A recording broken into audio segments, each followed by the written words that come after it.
We are raising one of the most selfish generations to ever live. We spend so much time as parents speaking about what our children will wear, where we will vacation. How often do mother and father sit down and say, what are we going to do about our daughter's character? What are we going to do about our son who seems to be jealous?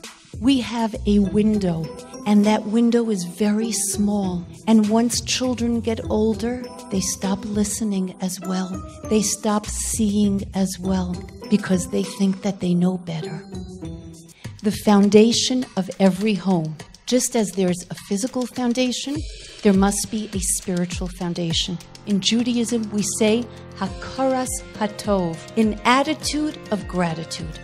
To raise children with appreciation for who is in their life, for what they have, for every moment, for the time that we have together.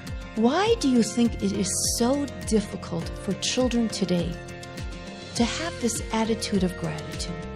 Why is it that nothing is ever good enough? We live in a disposable society. You lose a sweatshirt, stop crying, we will get another one.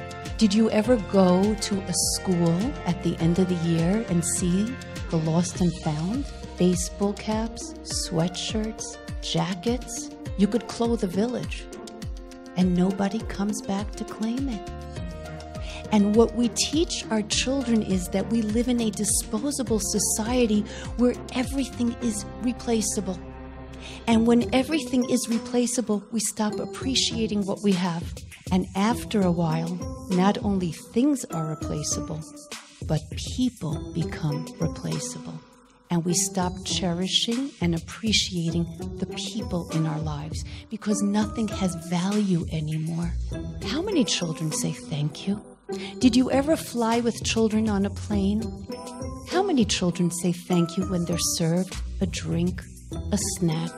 And if I don't teach it to this child, they will just grow more and more entitled and arrogant. Now, how do we begin to do that? We all know the story of Moses.